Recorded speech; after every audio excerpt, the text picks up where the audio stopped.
Bonne année! Bienvenue sur le podcast Oui.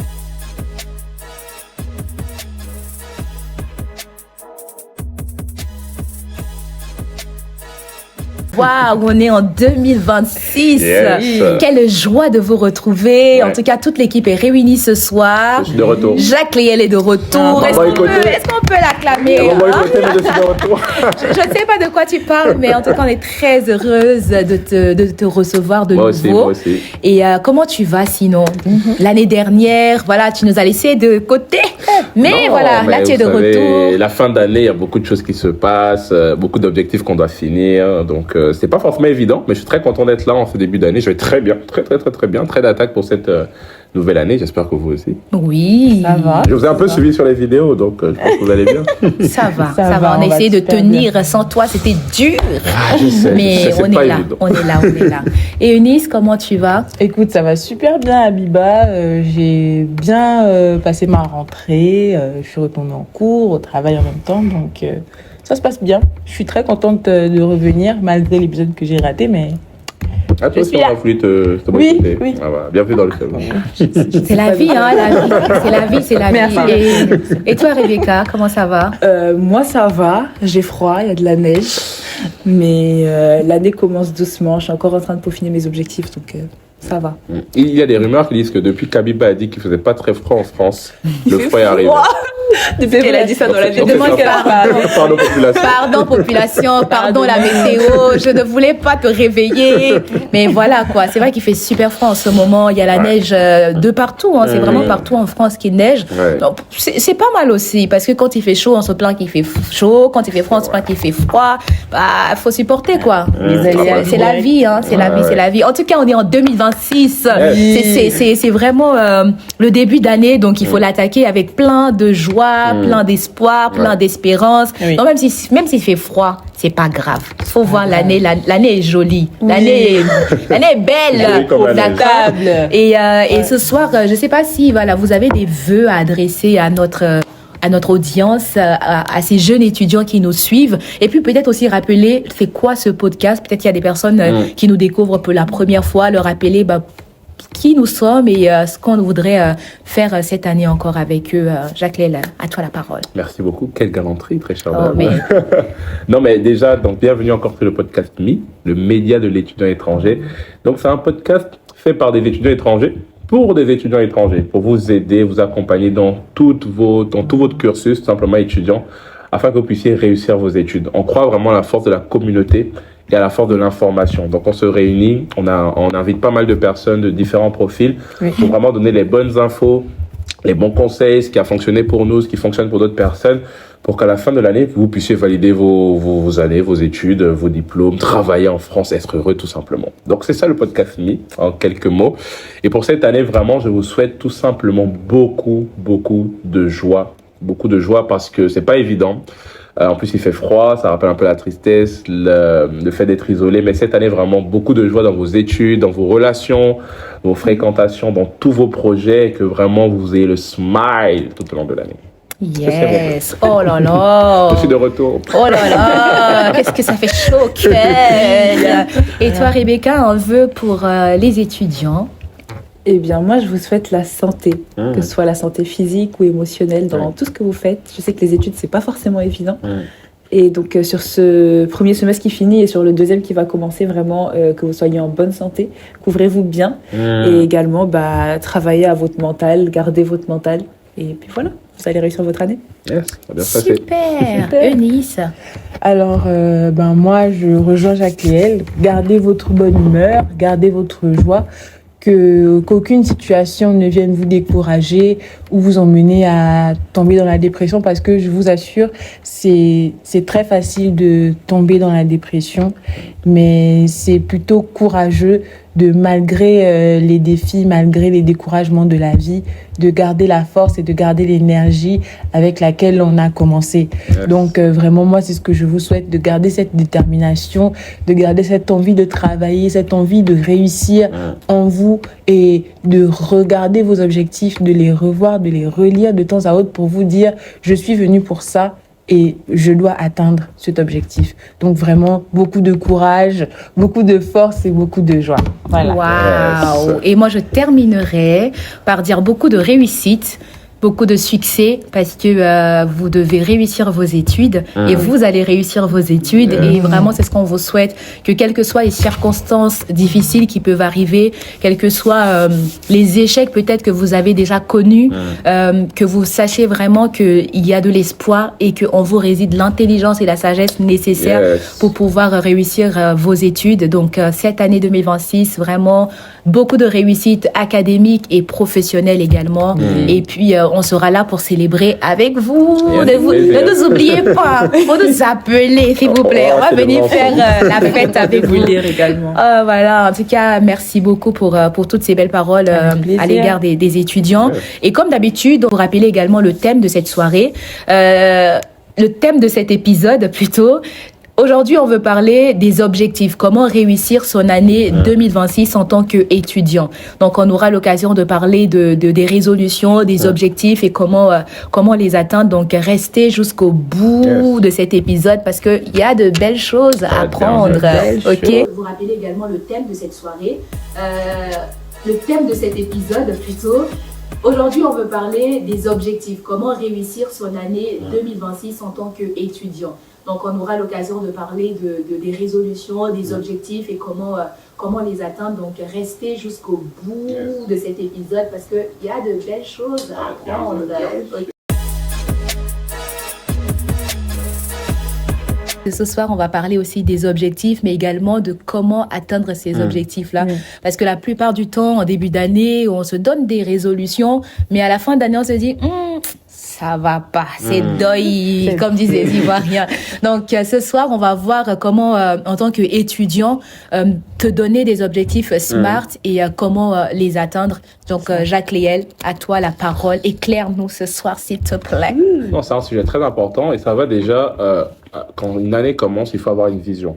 Enfin, une vision de l'année. C'est-à-dire, il faut pouvoir répondre à la question, comment je me vois à la fin de cette année? Comment, en tant qu'étudiant, je veux qu'au 31 décembre, mon année soit? Comment je dois être à la fin de cette année-là? Donc, dès qu'on a une vision, la question qu'on va se poser, c'est comment on va atteindre cette vision-là? Et pour répondre à ce comment-là, on va se poser des objectifs qui vont nous aider à manifester, à matérialiser la vision qu'on aura en tant qu'étudiant. Donc, dans les objectifs, il y a les objectifs de façon générale, mais il y a ce qu'on appelle les objectifs SMART. Donc, un objectif SMART, c'est un objectif qui va être spécifique, donc le S de spécifique, le M de mesurable, le A de atteignable, le R de réaliste ou pertinent en fonction, et le T de temporel. Donc, concrètement, qu'est-ce que ça veut dire? C'est-à-dire qu'on va d'abord d'un objectif flou. C'est-à-dire, mon objectif peut être, je veux mieux gérer mon énergie. C'est flou, c'est pas très clair, c'est normal. Dans un premier temps, on va maintenant rentrer dans le SMART, par le S de spécifique, où on va rendre l'objectif précis et clair. Donc, par exemple, là, c'était je veux mieux gérer mon énergie, c'était flou. Le spécifique, c'est je veux retrouver de l'énergie physique et mentale. Donc là, on va un peu préciser un peu plus l'objectif. On va cibler une énergie physique, une énergie dite mentale. Deuxièmement, on va la rendre mesurable. Donc, on veut vérifier s'il est atteint. On veut que au 31 décembre, on puisse se dire, est-ce que j'atteins mon objectif? Oui ou non, avec des mesures. Donc, comme tu as dit tout à l'heure, si je prends l'exemple du mandarin, je vais me dire, est-ce que je suis capable, pour le mesurer, est-ce que je suis capable de raconter ma journée en mandarin? Ça, c'est mesurable. On peut dire, OK, tu as fait ça, c'est acté, on confirme. Donc là, par exemple, on a dit, pour l'énergie, en dormant mieux et en reprenant une activité douce, c'est mesurable. Je dors mieux, OK, donc je peux mesurer à quel point j'ai atteint mon objectif.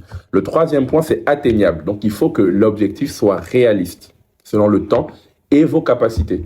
On ne va pas se donner des objectifs qui sont inatteignables. C'est comme vouloir faire un gâteau et on n'a pas de farine, on n'a pas de levure, on n'a même pas de four. Quoique, il y a même des gâteaux qui se font au micro-ondes. Mais bon, à la poêle même. on n'a même pas de micro-ondes, Voilà. ni de poêle. Bref, on n'a pas de cuisine, tout simplement. Donc ça, c'est inatteignable. On va chercher à avoir des objectifs qui sont vraiment accessibles. Si par exemple, vous ne faites pas de sport tout court, vous n'allez pas commencer à dire, je vais faire cette année 3 heures de sport. C'est un peu inatteignable. Vous pouvez commencer avec quelque chose qui est un peu à votre portée, donc 5 minutes, 10 minutes, 15 minutes, et ainsi de suite. Après, on va aller donc sur le réaliste, donc qui a du sens par rapport à ce que vous faites, qui est pertinent par rapport à votre vision. Si vous voulez, par exemple, réussir votre année scolaire, n'importe quoi, avoir 13 de moyenne en classe cette année, il faut un objectif qui va être dans ce sens-là. Vous n'allez pas dire, par exemple, mon objectif, c'est de voyager 3 fois cette année pour réaliser ça. Non, ça n'a pas de sens. Parce qu'en voyageant 3 fois, en soi, ça ne va pas dans le sens d'atteindre votre objectif qui est d'avoir 13 de moyenne. Okay? Et je finirai donc par temporel, c'est-à-dire il est défini dans le temps. Donc un objectif SMART a une deadline. C'est-à-dire qu'avant avril, il faut que je puisse aller au sport, par exemple, 3 fois par semaine. Donc c'est un peu ces objectifs SMART-là qui vont nous permettre d'atteindre ou de réaliser notre vision tout le long de l'année. C'est vraiment un travail, c'est pour ça que je recommande de pas faire 20 objectifs par année, je pense que ça sert à rien. Il y a ce que j'appelle les objectifs dominos, c'est-à-dire dès que cet objectif-là est atteint, normalement ça va décliner sur plusieurs autres, comme l'objectif du sport. Si tu fais un peu de sport normalement, ça va t'aider à mieux dormir. Super. Waouh, en tout cas, c'est très très bien expliqué parce que c'est vrai que d'habitude les jeunes et puis même moi, les erreurs que j'avais fait par le passé, c'est que je me dis je veux réussir mon année. C'est bien beau de réussir son année, mais il faut se donner un objectif en mode je veux avoir telle moyenne, je veux que dans telle matière j'arrive à mieux avancer, tu vois. Et là ça te donne vraiment une visu et ça te permet vraiment de te dire que ok, pour arriver à ça, il faut que je fasse ça comme action en fait. Parce que derrière c'est aussi les plans d'action qui changent tout. Parce qu'on peut bien avoir des objectifs, mais si on n'a pas de plan d'action, hey, 31 décembre te regarde. Qu'est-ce que tu as fait? Donc c'est vraiment quelque chose que moi j'ai vraiment appris dernièrement.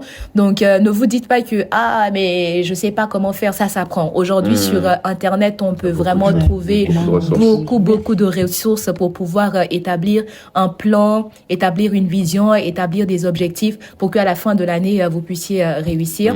Et c'est vrai que nous, notre particularité, c'est qu'on s'adresse quand même aussi à des étudiants étrangers, donc des personnes qui ont quitté leur pays et qui sont ici.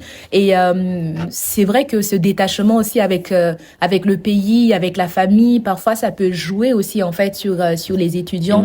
Et il y en a beaucoup qui vont juste se focaliser sur les études, alors qu'il y a toute la partie aussi administration, parce que pays de Macron, pays de papier. Et il y a toute la partie aussi bien-être, me sentir bien. Il y a toute la partie budget, comment est-ce que j'épargne. Donc vraiment, comment est-ce que les étudiants ils peuvent aussi intégrer cette partie-là dans leur vie étudiante et pas que se focaliser sur les études en fait, mais se dire que ma vie touche beaucoup de choses. Ma vie, c'est que je suis citoyen d'un pays, je suis enfant de mes parents, je viens de quelque part. J'ai également toute la partie développement personnel parce que je fais des études, mais je peux également entreprendre, je peux écrire un livre comme Jacques Léel. Tu as écrit 2 livres quand tu étais encore étudiant. Donc voilà, est-ce que pour ça, je m'adresse encore à toi et après je laisse la parole aux filles.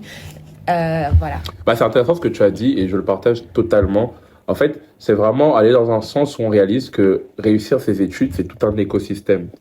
On le disait déjà dans un autre épisode, c'est pas parce que tu es intelligent que tu réussis tes études. Surtout quand tu es un étudiant étranger, ça veut rien dire. J'ai vu des personnes très intelligentes qui avaient des difficultés avec leurs études parce que c'est tout un écosystème derrière.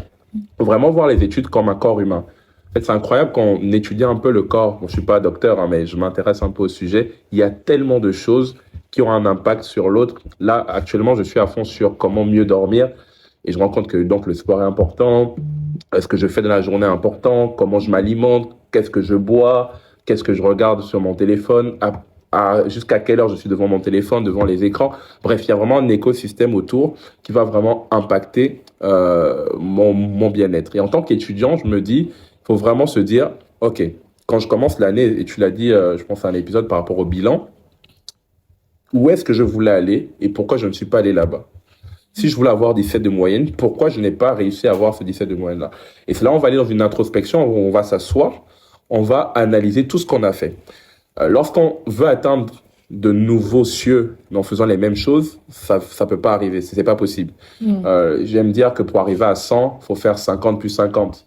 Vous voyez, c'est pas 1 plus 1 est égal à 100. Non, il faut additionner certaines choses pour pouvoir arriver à un certain niveau, au niveau qu'on veut atteindre. Donc, il faut se dire, OK, pourquoi je ne suis pas arrivé là? Et ce qui est intéressant, et ce que je fais souvent, C'est qu'est-ce que l'autre a fait, celui qui est arrivé à 17 de moyenne, qu'est-ce qu'il a fait que moi, je n'ai pas fait. C'est là où je vais découvrir, par exemple, qu'il est allé à la bibliothèque. Et moi, je ne suis pas à la bibliothèque. Lui, à la fin des cours, il posait surtout des questions au professeur. Et moi, je ne le faisais jamais. Et ça, je vais analyser sa recette à lui, je vais la personnaliser avec la mienne, et je vais déterminer certains objectifs que je vais prendre cette année pour pouvoir atteindre cet objectif-là. Il y a un livre de sagesse qui dit il n'y a rien de nouveau sous le soleil. Des études, tout le monde est passé par là, plusieurs étudiants. Ceux qui ont réussi, souvent, ils ont fait les mêmes choses. Et ce sont ces choses-là que ceux qui n'ont pas réussi n'ont pas fait. D'accord. Super. Rebecca, toi, est-ce que tu peux nous dire comment est-ce que tu t'es organisée aussi, surtout la partie administrative, sachant que chaque année, justement, il y a fait partie de renouvellement de titres de séjour. Il y a des étudiants qui se retrouvent à la bourre et donc, du coup, finalement, avec des problèmes de préfecture. Comment est-ce qu'on se prend de manière... comment est-ce qu'on se prend tôt pour préparer justement cette partie? Comment est-ce qu'on intègre cette partie, en fait, dans ses objectifs de l'année? Ok. Bon, alors déjà, première étape, c'est connaître les dates d'expiration de notre visa ou de notre titre de séjour. Quand on vient d'arriver, je crois qu'on a 1 an sur le visa et après c'est 1 an, faut renouveler. Généralement, quand on arrive en France, de toute façon, faut se déclarer, faut faire pas mal de démarches. Donc normalement, on a une idée en tête. Je crois que c'est à peu près 2 mois avant l'expiration. Il faut commencer à faire le renouvellement. Donc avoir déjà en tête, ok, si mon titre de séjour il expire en décembre, déjà en septembre, octobre, j'essaye de me préparer pour le renouveler. Maintenant, faut aller sur le site. Selon la ville dans laquelle vous habitez, vous avez une préfecture et du coup, aller sur le site de la préfecture et voir quels documents sont nécessaires.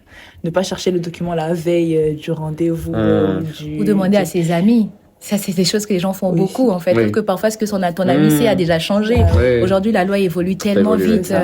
Énormément. Donc, être informé des dates, de qu'est-ce qu'il faut faire, de s'il faut prendre un rendez-vous à la préfecture. Je sais que selon le type de titre de séjour qu'on demande ou le type de titre de séjour qu'on veut renouveler, soit on fait les démarches par rendez-vous à la préfecture, soit il y a démarches simplifiées.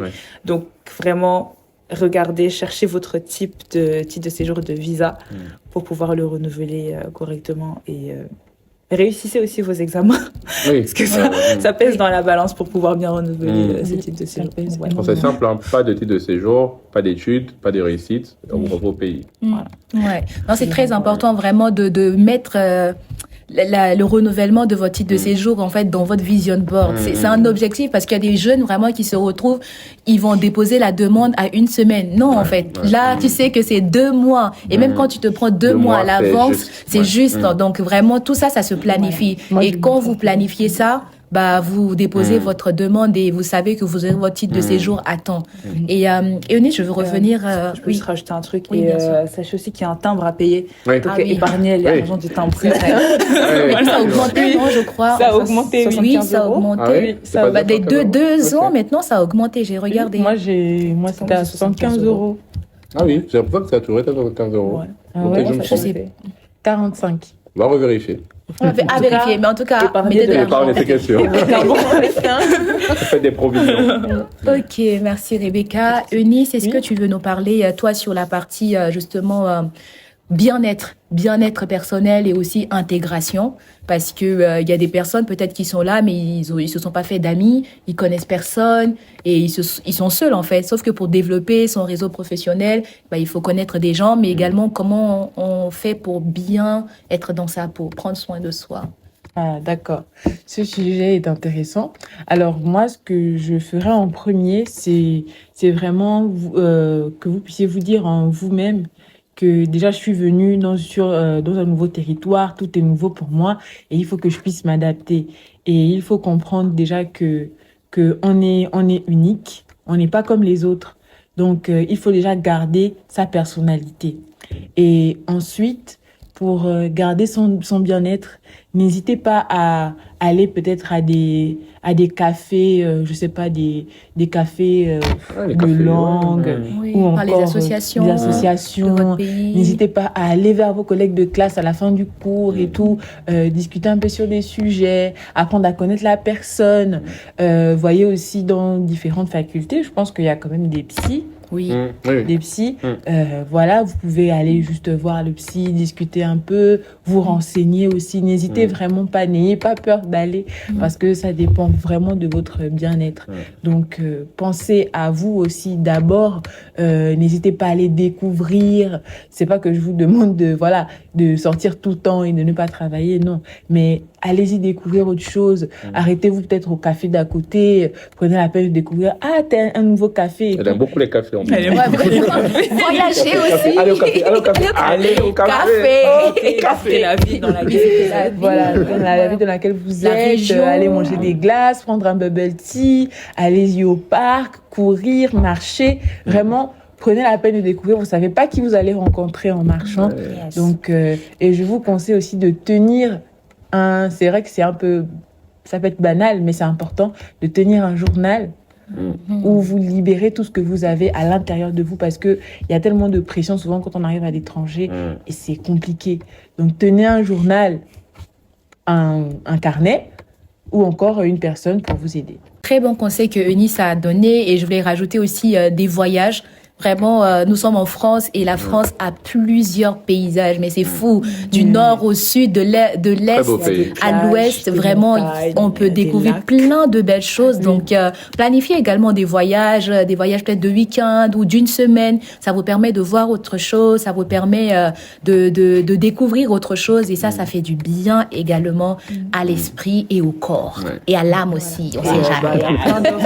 Il y a plein d'offres de train avantages illégaux pour avoir des réductions. Oui. Surtout pour les jeunes. Surtout pour Ouais. les études. En tout cas, ce soir, on a essayé d'aller plus vite, mais en tout cas de vous donner des choses qui vont vous aider pour bien démarrer cette nouvelle année. Oui. Et croyez vraiment que l'année dernière est passée. C'est une nouvelle année. Et qui dit nouvelle année dit nouvelle chose. Et il faut croire que ce sont de belles choses qui vont vous arriver. D'accord? Ne rentrez pas dans cette année avec du pessimisme. C'est vrai que voilà, l'actualité n'est pas forcément reconfortante, mais gardez espoir. Hier, j'écoutais un philosophe et tout qui disait que est-ce que non, la question qui a été posée, c'est est-ce qu'on a le droit d'être heureux dans un monde qui est malheureux. Et en fait, il disait que on a le droit d'être heureux parce que si vous êtes heureux, vous pouvez toucher des personnes. Mais si vous êtes malheureux, en fait, les gens vont vous fuir. Donc, c'est vrai que le monde est malheureux, mais vous devez choisir, en fait, vous, de garder la joie, de garder l'optimisme et de pouvoir avancer. Et voilà, on vous souhaite une superbe année 2026. On sera là avec des épisodes assez croustillants. Donc, n'hésitez pas à nous proposer également des sujets qui vous intéressent et à partager ce podcast-là. Oui. Partagez, s'il vous plaît. L'un de vos objectifs de cette année, écoutez, partagez, likez. C'est ça. En tout cas, dites-nous dans les commentaires également ce que vous désirez, ce que vous souhaitez et on est ensemble. Un mot. Bonne. Bonne année. Bonne et heureuse année. Ok, bonne et heureuse année. Je ne sais pas si votre pays joue à la CAN, mais il y a des Gabonais ici, ils sont éliminés. Moi, je suis sénégalais, ma femme est sénégalaise. Je On affronte, suis le congolais Mali, de Brazza, j'ai un côté. Mais tu Vous sais êtes qu'ils sont éliminés. éliminés. Oh, ma chérie, ils sont éliminés. C'est pas grave, je suis Aux âmes camerounaise. maîtrisables. En tout Et cas, ivoirienne. moi, je suis de la Côte d'Ivoire, Du côté du par Tchad. alliance, Oui, ivoirienne d'accord. du côté du Tchad. En tout cas, merci de nous avoir suivis et on vous dit à très bientôt. À très bientôt. Au revoir.